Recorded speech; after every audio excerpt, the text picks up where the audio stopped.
అంటే పడుకోవడం.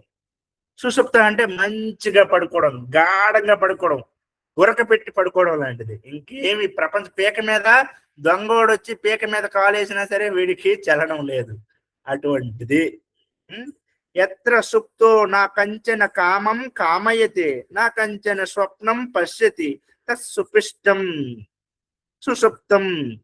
సుషుప్త స్థానం ఏకీభూత ప్రజ్ఞాన గణ ఏవాన్ ఆనందమయో ఈ ఆనంద భుక్ చేతో ముఖ ప్రజ్ఞా స్తుతియ పాద అనేసి మాండవిక ఉపనిషత్తు చెప్తుంది. తర్వాత మంత్రం యొక్క 5వ మంత్రం ఏమని చెప్తుందంటే, ఎత్ర సుప్తో ఆయనకి ఏముండదు, స్వప్నం ఉండదు, ఏమి కోరుకోడు, ఏమీ కావాలనుకోడు, ఇంకా స్వప్నం కూడా అక్కడ చూడ్డు.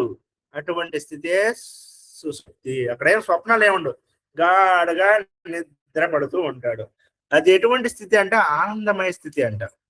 మంచిగా ఆనందంగా ఇంకేం లేదు, హ్యాపీగా పడుకో. అక్కడ ఏం కష్టాలు ఉండవు, సుఖాలు ఉండవు, దుఃఖాలు ఉండవు, ఏమి ఉండదు. ఎవ్రీథింగ్ క్లోజ్డ్, కంప్లీట్లీ క్లోజ్, గాఢమైనటువంటి నిద్ర అంటారు.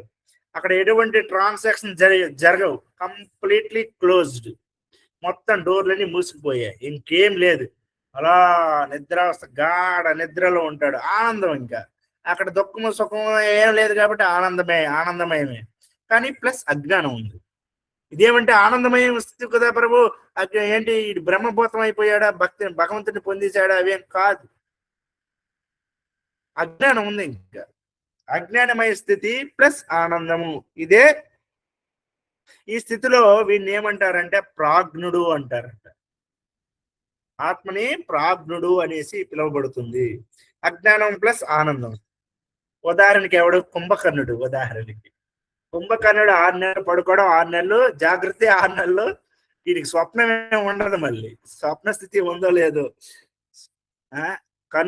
కుంభకర్ణుడు ఏం చేస్తాడు, మంచిగా హ్యాపీగా బల్యాలతో పొడిచినా సరే లేవడు. అటువంటి స్థితి ఈయనకుంది, కంప్లీట్ గాఢమైనటువంటి స్థితి. దాన్నే సుషుప్త అంటారు. మంచిగా అంతఃకరణ చతుష్టయం కూడా హ్యాపీగా డీప్ గా పడుకుడిపోతుంది, తిట్టినా తెలియదు. చూడండి ఈ స్థితి. ఎందుకంటే మనం తిట్టితే ఎవరైనా మనకు నిందించారనుకో బాధ అనిపిస్తుంది, కానీ ఈ స్థితిలో ఎవడు మనకు తిట్టుకున్నా సరే తెలియదు, ఎవడు పొగిడినా ఆనందం కలగదు. అంటే సుఖం ఉండదు, దుఃఖం ఉండదు. ఇది ఎలా ఉంటుందంటే భగవద్గీతలో కృష్ణుడు మానాపమానే తుల్య నింద స్థితి మౌని అట్లాంటి స్థితిలాగా ఉంటుంది. సమస్థితి భగవద్గీతలో స్థితప్రజ్ఞుడు చెప్పినటువంటి స్థితిలో అనిపిస్తుంది, కానీ